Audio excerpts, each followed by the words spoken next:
하나님 말씀 사무엘상 12장 23절로 24절까지 말씀을 보도록 하겠습니다. 사무엘상 12장 23절로 24절의 말씀, 함께 하나님 말씀 읽겠습니다. 나는 너희를 위하여 기도하기를 쉬는 죄를 야훼 앞에 결단코 범하지 아니하고 선하고 의로운 길을 너희에게 가르칠 것인즉 너희는 야훼께서 너희를 위하여 행하신 그 큰 일을 생각하여 오직 그를 경외하며 너희의 마음을 다하여 진실이 섬기라. 아멘. 사무엘의 고별 설교, 여하튼 제목으로 하나님 말씀 함께 나누고자 합니다. 저는 평소에 새벽 예배를 드리기 위해서 2시 반에서 한 3시 정도 사이에 일어나게 됩니다. 좀 더 깨인 정신으로 맑은 마음으로 하나님의 말씀 나누고 예배를 드리기 위해서죠. 그러다 보니 저녁에 일찍 잠자리에 들곤 합니다. 그런데 오늘은 뭔가 소리가 나서 깨었는데 12시가 채 안 된 시간이었어요. 그런데 계속 소리가 납니다. 무슨 소리인가 했더니 바깥에서 어떤 분이 술이 취해서 계속 소리를 지르고 있습니다. 술 취하면 들어가서 주무시면 되는데 왜 이렇게 소리를 지르는지, 또 문을 완전히 닫았으면 잘 안 들렸을 텐데 창문을 약간 열고 자다 보니까 거기서 소리가 그대로 다 들어와서 그 소리 때문에 잠에서 깨어나게 됐죠. 시간을 보니까 12시도 안 돼서 다시 잠을 자야지 하고 자리에 누웠는데 그만 잠이 깨서 더 이상 잠이 오질 않는 겁니다. 그래서 도저히 잠이 안 와서 자리에 일어나서 앉았는데 은근히 짜증이 나는 거예요.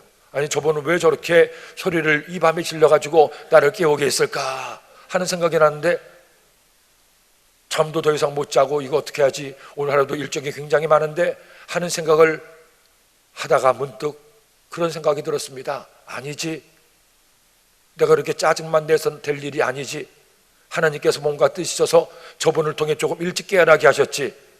오늘 하루를 좀 더 일찍 시작하라고 하나님께서 깨어나신 게 하신 게 아닐까? 그래, 짜증내지 말아야지. 그리고 하나님께 기도했습니다. 하나님, 저분을 통해서 좀 더 일찍 일어나서 오늘 하루를 더 일찍 시작하게 하시니 감사합니다. 이날도 복되게 하시고 행복하게 하여 주옵소서. 그렇게 다른 때보다 좀 더 일찍 일어나서 하나님께 기도하고 하루를 시작했습니다. 하나님 말씀을 보면서 또 하나님의 음성이 제 마음에 들려오는데 얼마나 감사한지요. 그래, 매일매일 내가 하루를 이렇게 살아가는데 이 하루가 얼마나 소중한 시간이니까. 말씀을 읽고 묵상하다가 생각해 보니 사실 우리가 살아가는 매일매일의 삶이 얼마나 소중한 것인지 몰라요. 여러분, 우리가 우리의 지나간 과거도 있고 우리가 닥칠 미래도 있지만 사실 저와 여러분이 언제 살고 있습니까? 지금 사는 겁니다. 우리는 과거를 사는 것도 아니고 내일을 사는 것도 아니고 지금 이 순간을 사는 겁니다. 이 순간 어떤 분들은 아직도 잠에 취해 있는데 여러분들이처럼 이 자리에 나와서 하나님 앞에 새벽을 깨우며 예배하고 하나님께 기도하기 위해서 이 자리에 나왔습니다. 이것이 얼마나 소중한지 몰라요. 언제나 우리는 지금 이 순간을 즐기며 살고 있습니다. 그러니 우리가 어떤 시간을 맞고 있든지 이 시간은 다시는 나에게 오지 않을 소중한 시간임을 기억하고 이 시간을 헛되이 낭비하지 말고 이 시간을 죄로 얼룩지지 말고 그 시간을 하나님의 뜻대로 하나님의 원하시는 방법대로 행복하게 사는 우리 모두가 되기를 예수님의 이름으로 축원합니다.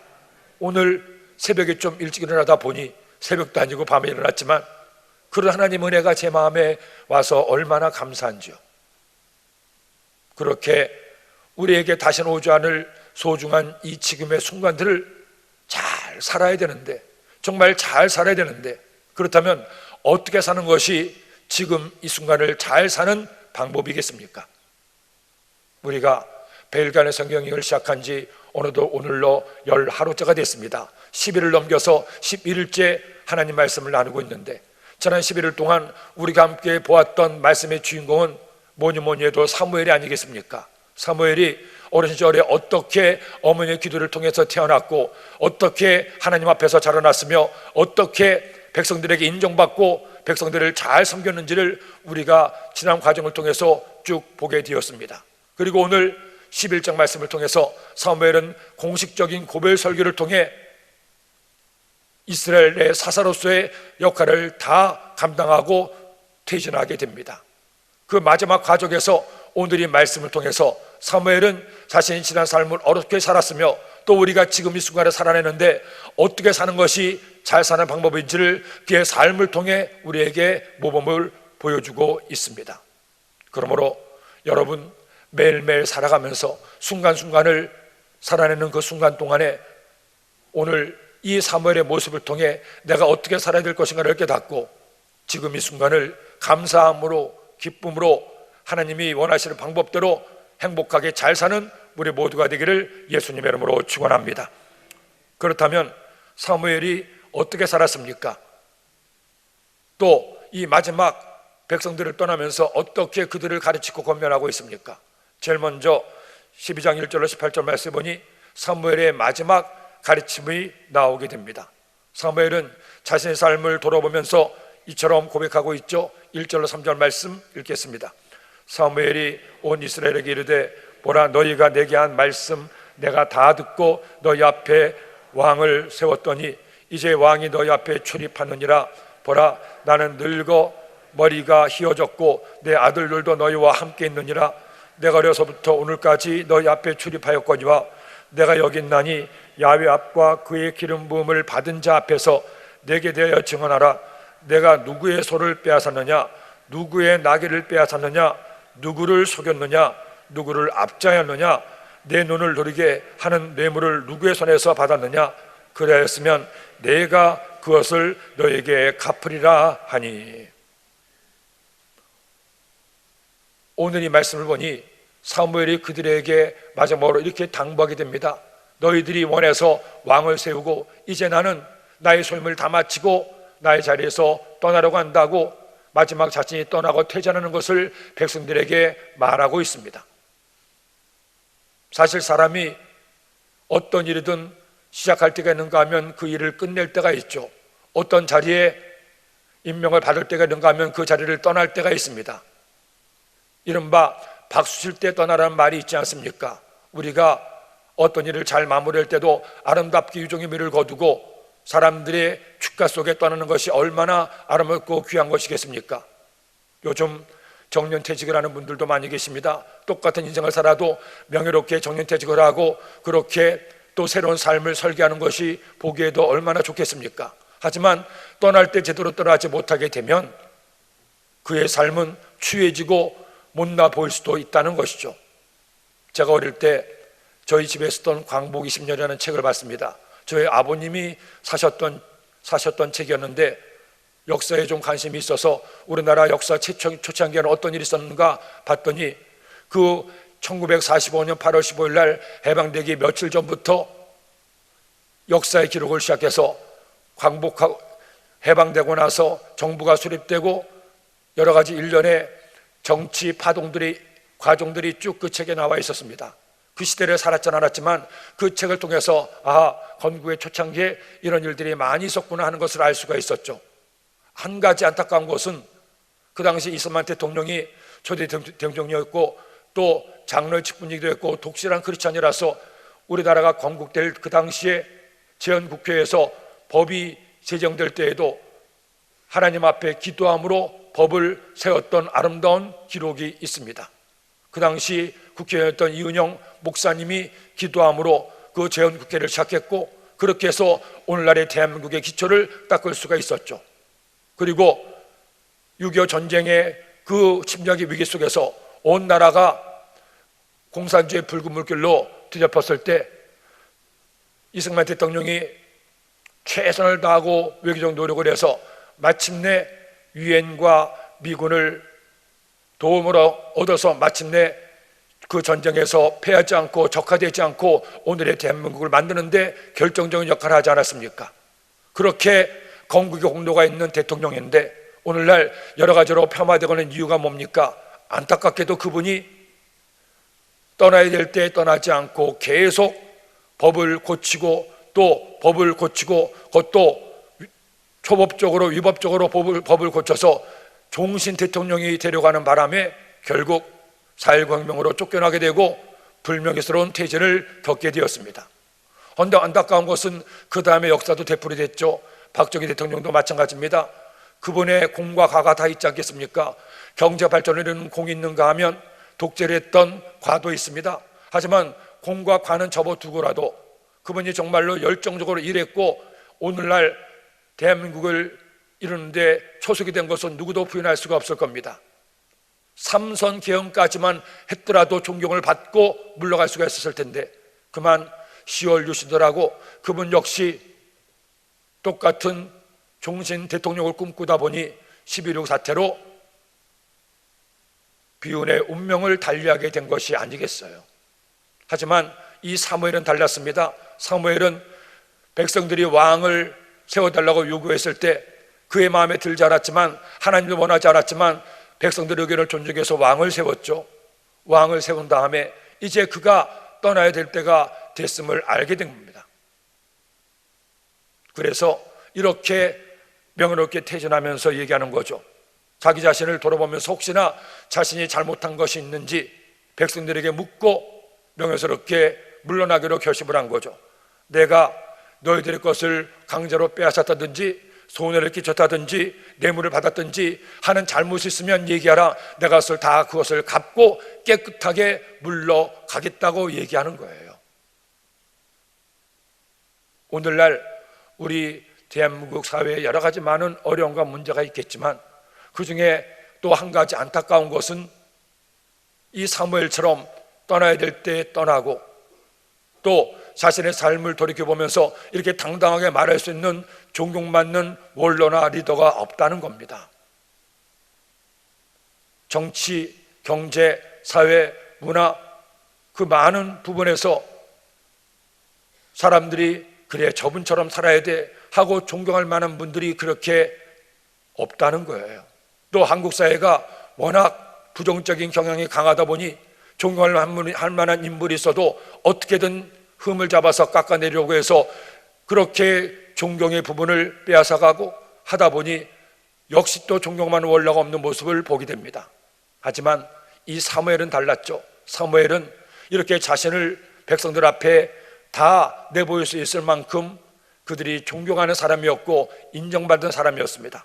그렇게 얘기하자 백성들이 증언을 하죠. 4절 5절 말씀 그들이 이르되 당신이 우리를 속이지 아니하였고 압제하지 아니하였고 누구의 손에서든지 아무것도 빼앗은 것이 없나이다 아니라 사무엘이 백성에게 이르되 너희가 내 손에서 아무것도 찾아낸 것이 없음을 야훼께서 너희에게 대하여 증언하시며 그의 기름 부음을 받은 자도 오늘 증언하느니라니 그들이 이르되 그가 증언하시나이다 하니라.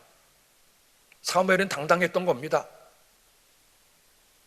이스라엘의 사사로서 선자로서 제사장으로서 그 모든 일을 잘 열심히 최선을 다하면서도 그들에게 책잡힐 만한 일을 하지 않았고 하나님 앞에서나 또 기름 부음을 받은 자 사울왕 앞에서도 부끄러울 것이 없었다는 거죠.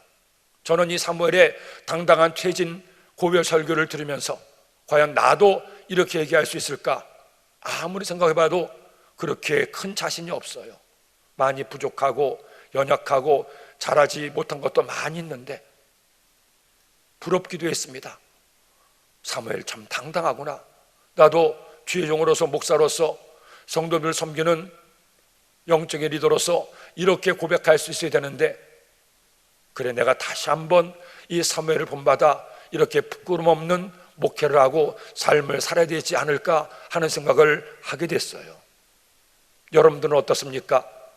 나를 아는 사람들에게서 나의 가족들에게서 나의 이웃들에게서 존경받고 사랑받고 당당하게 자신을 이야기할 수 있는 사람으로 살고 있습니까? 그렇지 못합니까? 물론 우리가 사람이다 보니 어떻게 완전할 수가 있겠습니까? 사무엘도 이처럼 백성들에게 얘기하지만 백성들이 모르는 자신만의 연약함과 약함과 부족함이 왜 없었겠어요? 의인은 없나니 하나도 없기 때문에 사무엘도 백성들은 모르는 자신만의 하나님 앞에 부끄러운 죄가 있었을 겁니다. 하지만 적어도 사람들 앞에서 이렇게 얘기할 수 있을 만큼 당당한 삶을 살아낸다면 이것 또한 한 사람의 인간으로서 자신의 삶을 잘 살았다고 할 수가 있지 않겠습니까? 이렇게 자신을 백성들에게 드러냈지만 역시 사무엘은 사무엘이라 그 모든 것을 행하신 분은 하나님이심을 고백하고 있죠. 이스라엘 인도하신 분이 하나님이심을 그는 얘기합니다. 6절로 7절 말씀. 사무엘이 백성에게 이르되 모세와 아론을 세우시며 너희 조상들을 애굽 땅에서 인도해 내신 이는 야훼이시니 그런즉 가만히 서 있으라. 야훼께서 너희와 너희 조상들에게 행하신 모든 공의로운 일에 대하여 내가 야훼 앞에서 너희와 담론하리라. 마지막 고별 설교를 하면서 다시 한번 이스라엘을 지켜주시고 인도하신 야훼 하나님을 그들에게 전하고 있는 것이죠. 애굽 땅에서 인도해서 가나안에 오기까지 하나님께서 그들의 걸음을 인도하셨음을 말씀하고 있는 거예요. 사무엘의 개인의 삶도 마찬가지였고 오늘 우리가 주님 믿으며 살아가는 우리의 삶도 마찬가지입니다. 결국 사람의 마음으로 그 길을 계획할지라도 그 걸음을 인도하신 자는 야훼 하나님이라는 말씀처럼 여러분, 우리가 계획하고 생각하고 판단하고 하는 모든 것들 속에는 사실은 하나님의 인도하심이 있다는 겁니다. 하나님은 내 의견을 존중하시고 내 뜻을 존중하셔서 내가 가는 길을 따라 행하시고 우리를 도우시지만 그럼에도 불구하고 지난 세월을 돌이켜보면 그래, 그때 내가 잘못된 길로 가는 것 같고 또 그때 내가 바른 길로 다시 돌아온 것 같지만 그 모든 과정 속에 하나님의 인도하심이 있었구나. 잘된 것도 못된 것도 잘한 것도 못한 것도 잘난 것도 못난 것도 하나님은 다 아셔서 우리의 가는 걸음을 인도해 주셨다는 거예요. 그러게 여러분, 우리가 주님 믿으며 살면서 매일매일 살아갈 동안에 우리가 하나님께 해야 될 것 다른 것 없습니다. 감사해야 돼요. 오늘도 이 시간 이렇게 새벽을 깨며 하나님을 예배하는 것 감사해야 됩니다. 아무리 내가 하려고 해도 내 힘만으로 안 되거든요. 그래, 내가 이제 100일간 성경 여행을 작정하고 하나님께 나와서 새벽 제단을 쌓아야지. 아무리 마음 먹어보세요. 하나님께서 깨우시지 않으면, 뭐 안 되면, 술 취한 사람 소리를 통해서도 깨우시지 않으면 안 되는 거예요. 그런데 하나님은 이처럼 오늘 이 시간에도 깨어서 일어나게 하시고 오늘 여기까지 오게 하시니 얼마나 감사합니까? 주님, 내가 오늘도 이렇게 새벽 기도했습니다. 나 잘났죠가 아니라 주님, 오늘도 이처럼 새벽 예배 나와 주님을 예배하게 하시니 감사합니다. 주님, 저를 오늘도 인도하시니 고맙습니다. 이런 겸손함을 주님이 원하신다는 거죠. 사무엘도 이스라엘의 사사로서, 제사장으로서, 선자로서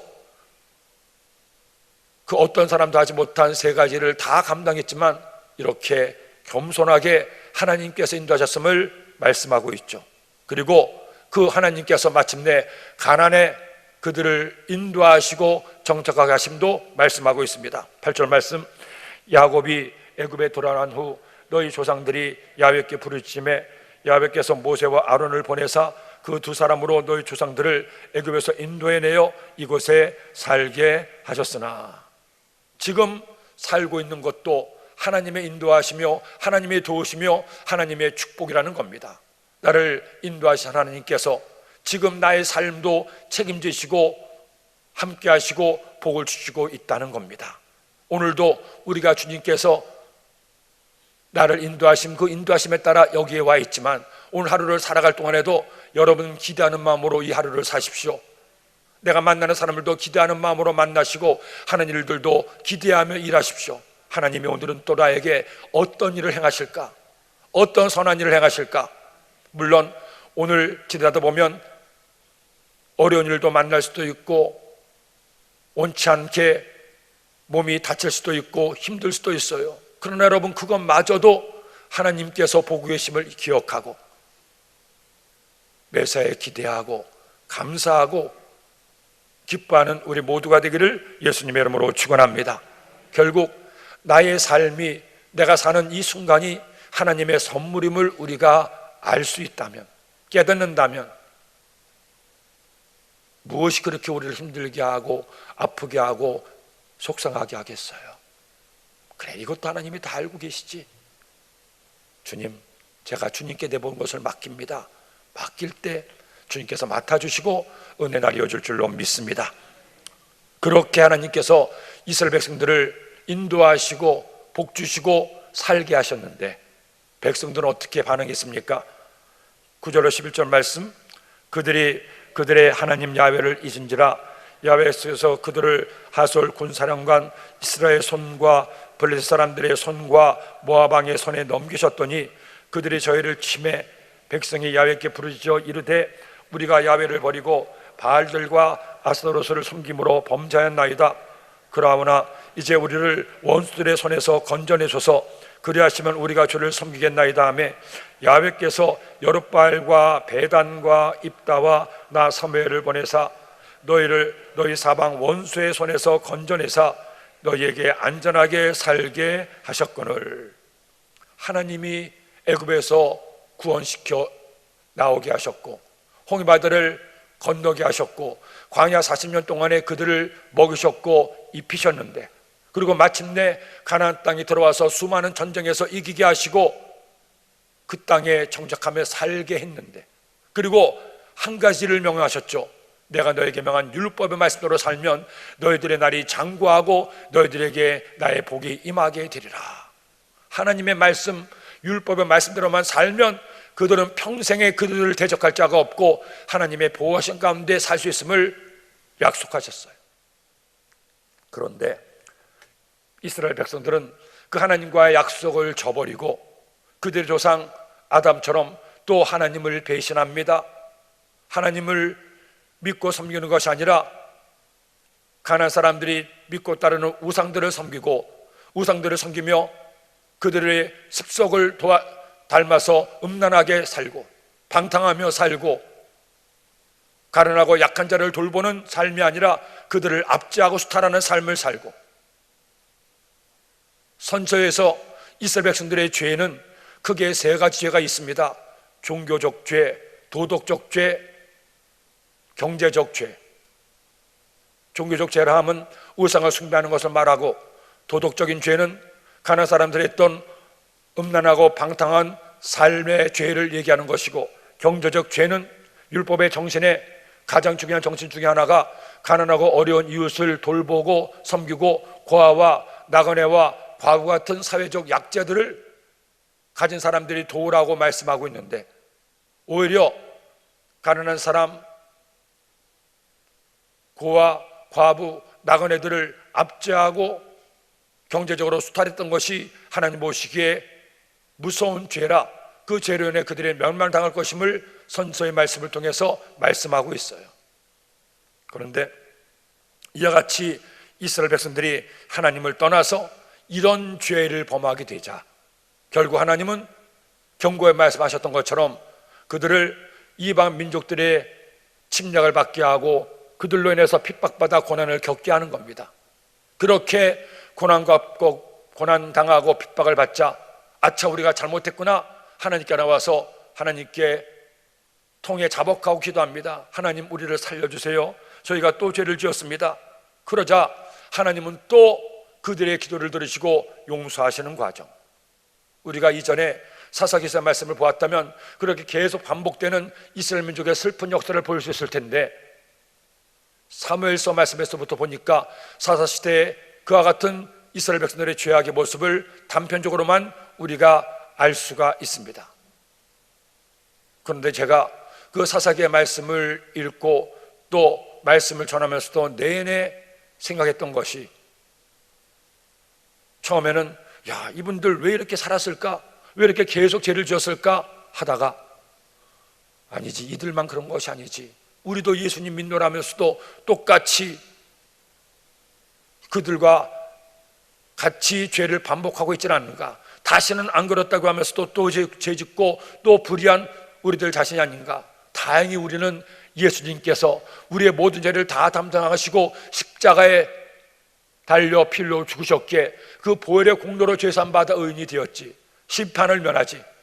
주님이 아니셨으면 우리도 이 이스라엘 백성들처럼 여전히 심판받고 멸망당했을 텐데 너무너무 감사하다 하는 생각이 드는 거예요. 우리가 지금 이 시대에 태어난 것이 얼마나 큰 은혜인지 모릅니다.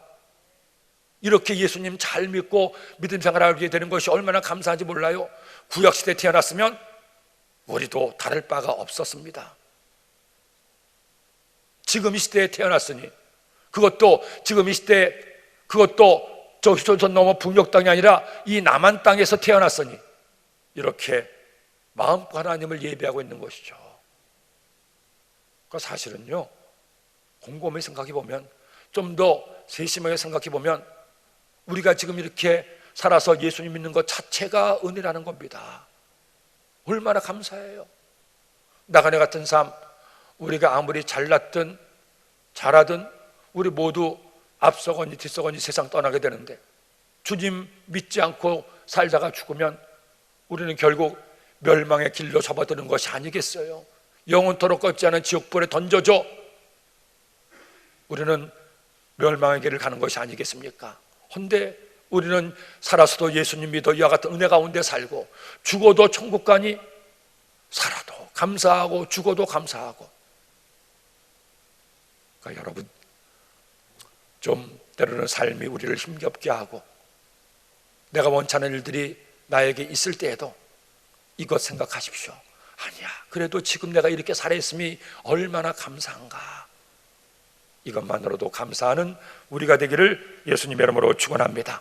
저는 또 이 하나님의 모습을 사사기의 말씀을 통해서 쭉 보면서 또 하나 감사한 게 있었어요. 야, 우리 하나님 진짜로 대단하시다. 뭐가 대단하느냐? 어쩌면 이렇게 또 속아주시고 또 속아주시고 또 죄짓고 또 죄짓는데 점점 죄도 더 세지는데 그래도 끝까지 용서하시는 우리 하나님, 요즘 말로 하면 인내심 짱이시다. 우리 하나님만큼 인자와 긍휼이 많으신 분이 어디 있겠습니까? 사람은 절대 이렇게 할 수가 없어요. 더구나 하나님은 홀로 거룩하신 하나님이시고 죄의 티끌만한 죄도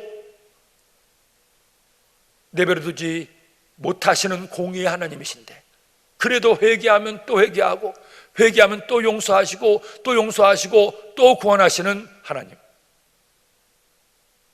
우리가 주님 믿으며 살면서 주님을 닮아가야 되는데 주님의 이 인내를 좀 닮아야 되지 않겠습니까?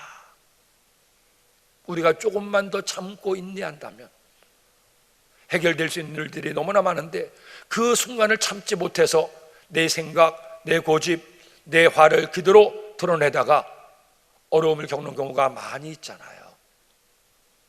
인내하면 뭐니 뭐니 해도 어머니의 인내를 우리가 제일 먼저 떠올리지 않겠습니까? 제가 독일에 있을 때 간호사로 독일에 건너가신 권사님이 한 분 계셨습니다. 그런데 남편과 이혼을 해서 두 아이들을 독일로 데려와서 함께 간호사를 하면서 아이들을 돌봤는데, 첫째 아들이 아주 똑똑해서 독일 학교에 가서도 공부도 잘하고 그렇게 성실하게 착하게 잘 살았습니다. 그런데 사춘기에 접어들면서 주변 친구들이 조금씩 동양인이라고, 그때만 해도 한국은 어디든지 알지도 못했던 시대였는데 한국에서 왔다고 냄새 난다고 그렇게 자꾸 놀리다가 학교에서 외톨이가 되고, 급기야는 성격이 워낙 세심하고 예민했던 그 소년이 정신을 다치고 말았어요. 10대 후반에 사춘기에 나이 정신을 다치고, 그때부터 그 아들은 평생 그 마음의 짐을 짊어진 채 온전한 생활하지 못하고 병원에 있다가 나오고 또 병원에 들어갔다가 또 나오는 생활을 계속 되풀이하는 겁니다. 병원에 있을 때는 거기 있으니까 볼 수가 없었지만 나올 때는 그래도 교회를 열심히 나가고 엄마 따라 나오는데 엄마가 없으면 아무것도 할 수가 없습니다. 제가 그때 그 형제를 봤을 당시의 나이가 40대 초반이었는데 그때 나이가 됐어도 계속 엄마하고 엄마 집안 쫓아다녀요. 그런데도 그 권사님은 한 번도 그 아들에게 상을 찡그리는 법이 없고, 그래 우리 아들 하면서 그 아들을 응석을 다 받아주고 다 해주는데, 어느 때는 그 나이에도 먹을 것을 흘리고 하는데 그것을 다 닦아주면서 뭐라고 하시는 법이 없어요. 한 번은 병원에 있었을 때 목사님, 우리 아이가 목사님 보고 싶어 하니까 한 번 좀 가주세요 해서 같이 가서 그 형제를 보는데 얼마나 좋아하는지, 목사님 왔다고 좋아하고 엄마 왔다고 좋아하고, 엄마나 다시 가면 안 되냐고 물어보는데 아직은 조금 더 있어야 된다고 얘기하니까 슬퍼하고, 그걸 보면 엄마도 마음이 아파서 눈에 눈물이 글썽글썽하고, 그렇게 돌아오는 길에 그 권사님이 저에게 그런 얘기를 하십니다. 목사님, 제가 우리 아이를 독일로 데려와서 저렇게 마음이 다쳐서 평생을 저렇게 힘겹게 살아가는데 너무나 마음이 아프고 힘이 듭니다. 그런데도 한 가지 감사한 것은 하나님께서 아주 데려가지 않으시고 저렇게라도 제 아들을 보게 하시니 너무너무 고맙습니다. 힘들고 어려울 때도 우리 주님께서 우리 아들 지금도 함께 있게 하신 것이 얼마나 감사한지요. 목사님, 저는 한 가지 기도가 있습니다. 우리 아들, 제가 없으면 살아갈 수가 없으니 우리 아이들 오래 살고 하나님께서 데리고 가시면 그 다음날 저도 하나님께로 갈 수 있도록 해달라고 하나님께 기도하고 있습니다. 평생 그렇게 내 아들을 위해 살겠습니다 말씀하시는데 얼마나 마음이 짠한지. 이것이 어머니의 마음이고 부모의 마음이구나. 세상 모든 어머니들이 그런 것처럼 만약 우리가 내 자식 대하는 것처럼만 남을 대할 수 있다면 정말로 기가 막힌 주님의 자녀가 되지 않겠습니까? 어렵겠죠. 그러나 하나님께서는 이렇게 끝까지 참고 인내하시며 하나님 은혜를 부어주시죠. 이렇게 하나님께서 그들을 용서하시고 인내하셨는데 또 백성들은 또 한 번 하나님을 배신합니다. 12절로 13절 말씀, 너희가 암몬 자손의 왕 나하스가 너희를 치루음을 보고 너희 하나님 야훼께서는 너희의 왕이 되심에도 불구하고 너희가 내게 이르기를 아니라 우리를 다스릴 왕이 있어야 하겠다 하였도다. 이제 너희가 구한 왕, 너희가 택한 왕을 보라. 야훼께서 너 위에 왕을 세우셨느니라. 너희들이 하나님을 버리고 결국 눈에 보이는 왕을 택했다. 하나님은 원하지 않았음에도 결국 너희들의 요구를 존중해서 왕을 세웠으니 이제 왕과 함께 너희들이 야훼 하나님만을 잘 섬기고 말씀대로 순종해라. 그렇게 사무엘은 고별 설교를 하게 됩니다. 그들이 왕을 세워달라고 한 것도 하나님 앞에 죄를 지었음을 깨닫게 하기 위해서 이처럼 말씀하죠. 결국 백성들에게 마지막으로 이처럼 말씀합니다. 20절로 22절 말씀 함께 읽겠습니다. 사무엘이 백성에게 이르되 두려워하지 말라. 너희가 과연 이 모든 악을 행하였으나 야훼를 따르는 데서 돌아서지 말고 오직 너희의 마음을 다하여 야훼를 섬기라. 돌아서서 유익하게도 못하며 구원하지도 못하는 헛된 것을 따르지 말라. 그들은 헛되니라.